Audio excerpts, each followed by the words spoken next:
Bismillahirrahmanirrahim. Alhamdulillahirabbil alamin. Wassalatu wassalamu ala Rasulillah sallallahu alaihi wasallam.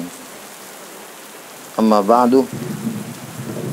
Ketahuilah bahwa Islam yang dibawa oleh Rasulullah sallallahu alaihi wasallam dan diajarkan kepada para sahabat radhiyallahu anhum adalah Islam yang putih bersih, tanpa campuran syirik, tanpa campuran bid'ah sedikit pun di dalamnya, khurafat, dan tanpa tambahan apapun.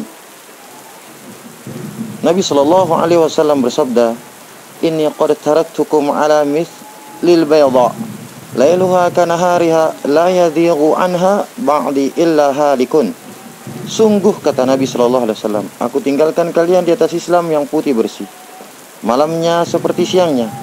Tidaklah berpaling dari Islam yang putih bersih ini sepeninggalku, melainkan akan binasa. Hadis ini derajatnya sahih. Hadis ini diriwayatkan oleh Ibnu Abi Asim dalam As-Sunnah, dan Ibnu Majah dari sahabat Al-Irbad bin Sariyah radhiyallahu anhu. Lafaz ini milik Ibnu Abi Asim. Ikhwani fiddin yang dirahmati Allah Azza wa Jalla.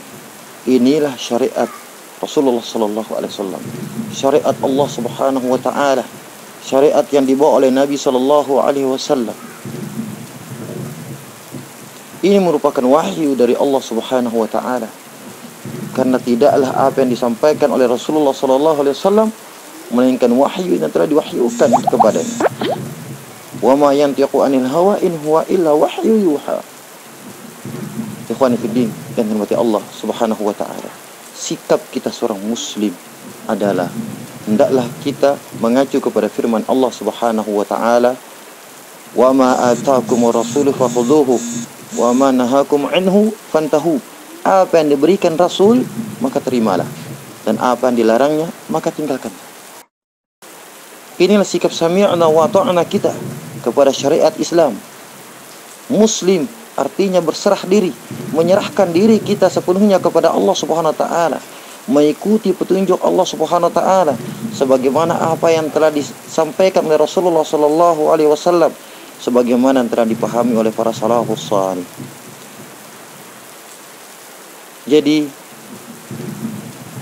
ketika seorang yang mengaku dirinya muslim kemudian dia mengadakan amalan-amalan yang tidak disyariatkan dalam agama ini, maka sudah barang tentu dan pasti bahwa amalan tersebut tertolak. Di mana Rasulullah sallallahu alaihi wasallam telah bersabda, di mana diriwayatkan dari Aisyah radhiyallahu anha, bahwa Rasulullah sallallahu alaihi wasallam bersabda, "Man 'amila amalan laisa 'alaihi amruna fa huwa radd." Rawahul Muslim. Barang siapa yang melakukan suatu amalan yang tidak diperintahkan dalam agama ini, tidak ada sumbernya dari syariat, tidak ada dalilnya, maka amalan tersebut tertolak.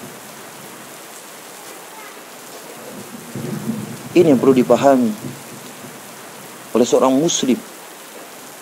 Mengaku mencintai Rasul sallallahu alaihi wasallam, padahal justru dia telah berkhianat terhadap ajaran Rasulullah sallallahu alaihi wasallam.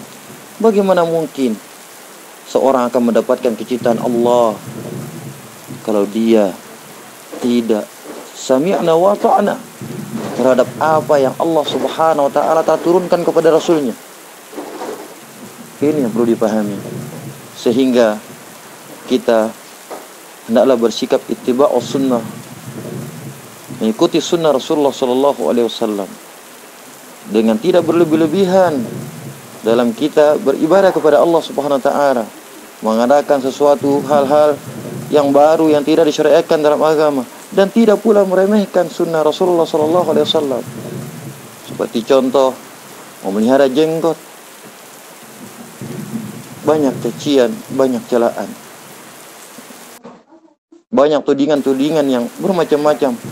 Ini sunnah Rasulullah sallallahu alaihi wasallam. Kemudian berpakaian untuk tidak isbal bagi laki-laki, ini satu sunnah Rasulullah sallallahu alaihi wasallam. Bukankah Nabi sallallahu alaihi wasallam telah memperingatkan bahwa isbal itu adalah ancamannya neraka? Ikhwan fiddin yang dirahmati Allah Subhanahu wa taala, bersikaplah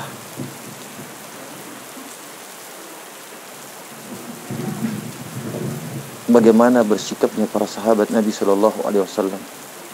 berpegang teguhlah di atas sunnah Rasulullah sallallahu alaihi wasallam. Insyaallah taala dengan sikap seperti itu akan menghantarkan kita kepada kebaikan, dan insyaallah taala kita akan dimasukkan ke dalam surganya Allah Subhanahu wa taala bersama rombongan Rasulullah sallallahu alaihi wasallam. Wallahu a'lam bishawab. Assalamualaikum warahmatullahi wabarakatuh.